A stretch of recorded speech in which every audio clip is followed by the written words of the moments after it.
Oi gente, meu nome é Sofia Minella e no vídeo de hoje eu vou contar pra vocês a história de Olga Benário, uma comunista alemã que veio até o Brasil realizar uma revolução ao lado do seu marido, Luiz Carlos Prestes. Ela nasceu em 12 de fevereiro de 1908 em Munique, Alemanha. Filha do judeu advogado Léo Benário e de uma dama da alta sociedade, Eugênia Gutmann, Olga Benário foi recebida com surpresa ao bater em uma velha serraria nos subúrbios da capital, onde o grupo Schwabing, um grupo comunista clandestino composto de apenas jovens, dizendo que gostaria de fazer parte do clube. Olga afirmava que havia se transformado em uma comunista não pela leitura da teoria marxista, mas sim folheando os processos em que o pai defendia os trabalhadores de Munique, vendo de perto a miséria e a injustiça que eles sofriam. Com a terrível situação econômica do país após o fim da Primeira Guerra Mundial, o operário alemão estava na beira da miséria, e a única solução que Olga encontrou para poder ajudá-los era dedicar-se cada vez mais à causa comunista. Então, no verão de 1923, com apenas 15 anos, foi entregue a sua primeira tarefa no grupo: colar clandestinamente cartazes pela cidade. No final de 1923, quando trabalhava como vendedor em uma livraria, conheceu seu primeiro amor, o professor e agente secreto soviéticos Otto Braun, 7 anos mais velho do que ela. Foi ele que iniciou as orientações de leitura a Olga sobre escritores comunistas, pois apesar de fazer parte da burguesia e de ter uma excelente formação escolar, ela necessitava de alguém para guiá-la ao caminho certo. Quanto mais lia sobre e militava no grupo Schwabing, mais percebia que não aguentava conviver com as pessoas ricas da cidade e discutir com seus pais.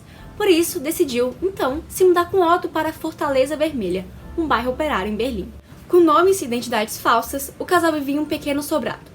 Após alguns meses da chegada a Berlim, ela já era secretária de agitação e propaganda do mais importante base operária do Partido Comunista Alemão. E também às terças-feiras, semana sim, semana não, Olga ensinava rudimentos de teoria marxista aos seus companheiros. O emprego de onde vinham os poucos marcos que a sustentavam era o seu trabalho de datilógrafa da representação comercial soviética. E ainda sobrava tempo para fazer panfletagens, passeatas e greves. No início de 1926, o Partido Comunista promoveu Olga ao cargo de secretária de agitação e propaganda não só da Fortaleza Vermelha de Berlim, mas da juventude comunista em toda a capital alemã. Agora Olga passava as noites organizando grupos de pichação, panfletário e piquetes de apoio ao movimento de operários nas portas das fábricas, lutando contra a forte propagação do partido nazista entre a classe média e os setores de operariado. No começo de outubro de 1926, a então secretária política da direção da Juventude Comunista, o cargo mais importante depois do secretário-geral, foi presa em sua casa sob suspeita de ter cometido vários crimes, como por exemplo, participação em associação clandestina e hostil ao Estado. Mas a verdade era que Olga não era a principal alvo da polícia, mas sim Otto Braun, que já havia sido preso naquela manhã sob suspeita de espionagem e traição. Durante 2 semanas, a prisioneira foi mantida incomunicável e submetida a interrogatórios desde o amanhecer até a madrugada. Na manhã de 2 de dezembro, exatos 2 meses após sua prisão, foi posta em liberdade. O Supremo Tribunal tinha finalmente marcado o julgamento de Otto, e o homem que o julgaria seria um juiz de extrema-direita com ódio profundo contra os comunistas. Olga percebeu então que a única chance de poder rever o seu marido seria se tirasse Otto da prisão quando fosse transferido da sala de espera para o salão de audiências. No dia 11 de abril, um assalto armado foi realizado na prisão de Moabit, e agora uma recompensa de 5.000 marcos era oferecida a quem desse informações sobre o paradeiro do escritor Otto Braun e da datilógrafa Olga Benário. O casal se encontrava foragido e fugindo da polícia. Que louquinha, hein? Maluquinha ela. Eles se instalaram nos edifícios de apartamentos reservados aos jovens estrangeiros, em Moscou, a serviço do Kim. Olga foi transformada numa espécie de exemplo do jovem comunista ideal e era sempre convidada a falar em fábricas, fazendas, escolas, programas de rádio, e 2 meses após sua chegada na União Soviética, foi eleita para o Comitê Central da Juventude Comunista Internacional. O novo cargo a obrigava a frequentar cursos extensivos de inglês e francês. Além disso, aprendeu a atirar com armas pesadas e a cavalgar. Sendo assim, suas obrigações aumentavam cada vez mais. E, consequentemente, não estava tendo mais tempo de conviver com seu marido. No final de 1931, Olga foi escalada para sua primeira missão internacional, na França, onde foi presa 2 vezes, tendo uma ficha policial aberta nos arquivos do Serviço de Inteligência Britânico. E como ficaria tempo indeterminado fora da União Soviética, isso foi a gota d'água para Otto. Os dois, então, decidiram se separar antes da viagem, e ele aproveitou para contar que vinha se envolvendo com outra mulher. Que cara legal! Quando voltou a Moscou, Olga Benário recebeu a notícia de que tinha sido aclamada como membro do Presídio, o mais alto degrau da hierarquia de uma organização comunista. No outro lado do mundo, Luiz Carlos Prestes encontrava-se escondido entre os países sul-americanos, fugindo das tropas brasileiras após a coluna Prestes. Foi durante essa época que o homem mais temido por Getúlio Vargas conheceu o Partido Comunista e entrou em contato com seus ideais. Cada dia que passava, Prestes convencia de que só uma revolução popular poderia mudar os destinos do Brasil, e por esse motivo aceitou o convite da Terceira Internacional para mudar-se com a família para a União Soviética em 1931. No inverno de 1934, Olga, uma bolchevique completa, fala com influência 4 idiomas, atirava com pontaria certeira, pilotava aviões, soltava de paraquedas, cavalgava, foi convocada a levar em segurança ao seu país de origem, na América Latina, um comunista de prestígio, pois ele tinha na perspectiva uma revolução popular nos países latinos. Antes do fim do mês, ela partiria para o Brasil. #amo ser brasileira, cuidando da segurança do Luiz Carlos Prestes. Durante a viagem para o Brasil, os dois atracaram em um porto em Nova York na manhã de 26 de março de 1935. Os dois passavam-se por um casal apaixonado em lua de mel e não demorou muito para que eles se apaixonassem de verdade. O amor está no ar, gente. Tá no ar. E a farsa que praticavam virasse realidade. Em abril, Olga e Prestes chegavam em Florianópolis, soltos em Floripa, onde pegaram 2 táxis até São Paulo. Lá, encontraram-se com Celestino Paravente, o homem que abrigou o casal em sua casa de campo nas margens da represa Guarapiranga. Em menos de uma semana, os dois novamente pegaram um táxi, mas agora com destino ao Rio de Janeiro, onde alugaram uma casa na rua Barão da Torre, a 2 quadras de seus amigos, o casal Ewert, que vinham da Alemanha ao Brasil. Após instalarem-se na casa, Olga e Prestes encontraram-se pela primeira vez com seus companheiros na casa dos Ewert, e ali distribuíram as tarefas iniciais. Uma das mais importantes foi dada a Gruber, que instalaria num pequeno cofre na casa de Prestes e Olga um sistema de alarme para impedir o acesso de estranhos no conteúdo dele, com explosivos, caso a polícia o abrisse. E naquele ano, Prestes anunciava sua adesão à ANL, a Aliança Nacional Libertadora. Sabe aquele partido lá? Contra Vargas e tal. Se você estudou a história, você sabe, hein? O crescimento do partido, com a ajuda de Prestes, assustava Getúlio Vargas. E também a luta dos militares por uma revolução preocupava Olga e Prestes, porque, assim, a vanguarda da revolução deveria ser o proletariado, e não os militares de origem pequeno-burguesa. Mas tudo bem. Em julho, Prestes publicava um manifesto que denunciava o governo de Vargas e chamava a população para uma revolução. Esse manifesto foi um pretexto para que, menos de uma semana após a leitura, no dia 11, Vargas tornasse a ANL ilegal em todo o país. Acho que não deu muito certo, hein? Abalando assim o movimento. A partir de julho, com a saída de vários aliados do partido, uma nova ANL ilegal e mantida basicamente pelos comunistas revolucionários passava a funcionar. Olga passeava pela cidade do Rio de Janeiro, aproveitando que a polícia brasileira não sabia da sua identidade, com a sua melhor amiga, Sabo, mulher de Ewert, e às vezes com Prestes, que tinha mudado sua aparência, já que antes tinha barba e longo cabelo. Nas noites de quinta-feiras e domingos se reuniam Ewert, o secretário-geral do partido, Miranda, Rodolfo Guioldi, eu com certeza falei esse nome errado, Prestes e Olga na casa de Ewert para avaliar o avanço do trabalho. Com a desconfiança da polícia que Prestes estaria em território brasileiro, a sua segurança foi aumentada e uma notícia falsa foi espalhada. Nos primeiros dias de setembro, o capitão Filinto Miller, chefe da polícia do DF, Distrito Federal, recebia um jornal que anunciava a presença de Prestes em Moscou e informava que pela primeira vez um latino-americano era eleito membro efetivo da Comissão Comunista. E todos engoliram a isca. No dia 23 de novembro, soldados e sargentos do 21º Batalhão de Natal tomaram a guarnição militar da cidade e prenderam oficiais que estavam ali. Eles instalaram um governo popular revolucionário que duraria 5 dias, e o resultado foi a prisão de centenas de revoltosos. Durante os 5 dias, outro levante ocorreu, só que agora em Recife, quando tenentes tomaram o 29º Batalhão e resistiram durante 48 horas no quartel e nas ruas da cidade. A resposta de Vargas foi decretar estado de sítio. Ele é fã disso, tá, gente? No país, por 30 dias, para conseguir se defender contra os comunistas. Olga, Prestes, Ewert, Guioldi e Miranda não sabiam que as revoltas iriam ocorrer e ficaram chocados com as notícias. Realizaram uma reunião para decidir o futuro do partido e Prestes era o único que defendia um levante no Rio de Janeiro, insistindo que não poderiam abandonar os companheiros de Natal e Recife. Os presentes na reunião só aceitaram a proposta após Prestes contar que a Marinha de Guerra estava comprometida com o partido. Ali mesmo, o plano revolucionário foi detalhado. Prestes despacharia mensageiros a todas as guarnições onde havia oficiais à espera de orientações e ao navio da armada.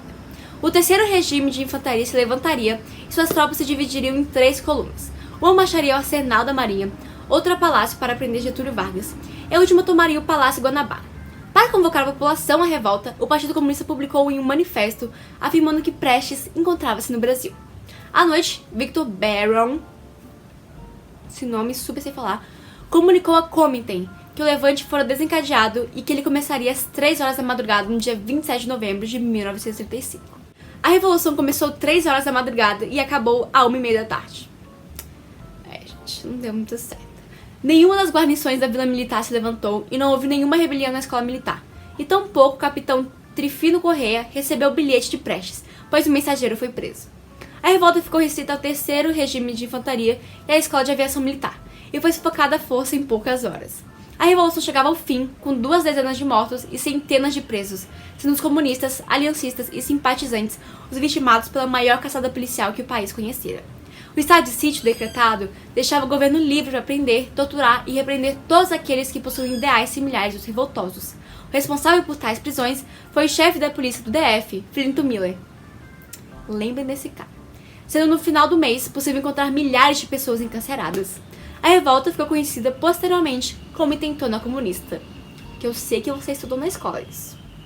Se não estudou, vai estudar, pode ter certeza. No dia 26 de dezembro, Sabo e seu marido, Arthur Ewert, os amigos de Olga e Prestes, foram presos pela polícia de Filinto Miller, com Olga assistindo de longe. Ela entrou rapidamente em sua casa contando o acontecimento a Prestes, que logo começou a juntar a papelada que tinha e atirou no cofre que continha os explosivos. Pegaram um táxi até a casa de Victor Barron, em Copacabana. Junto com uma montanha de papéis e documentos apreendidos na casa dos Ewert, a polícia obteve da doméstica que trabalhava lá informações sobre um casal que frequentava o local. E deu assim o endereço deles.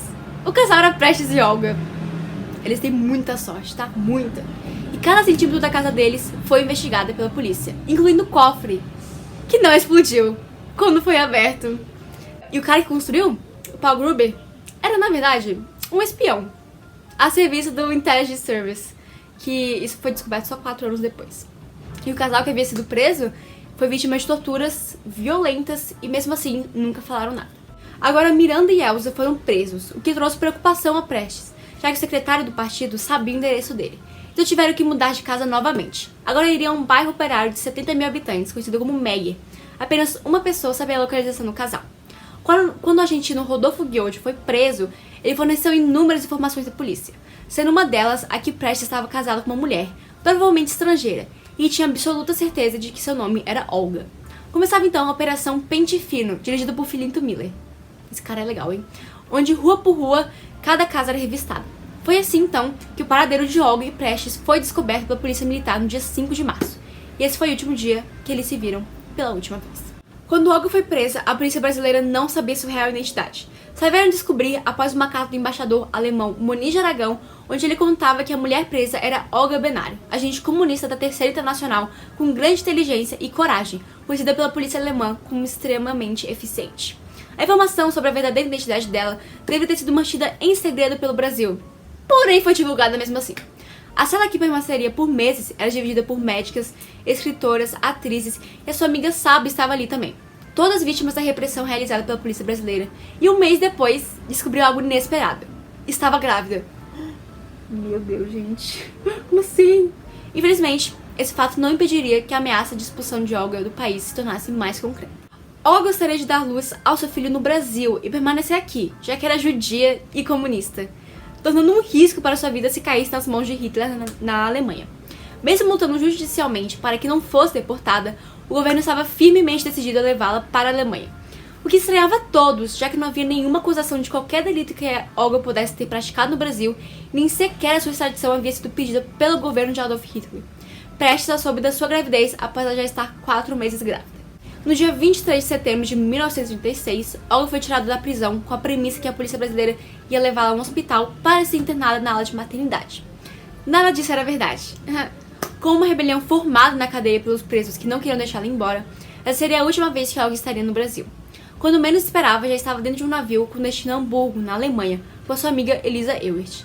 Em outubro, o navio atracou e, para receber as 2 prisioneiras, a tropa de choque nazista, a SS, estava lá de fora.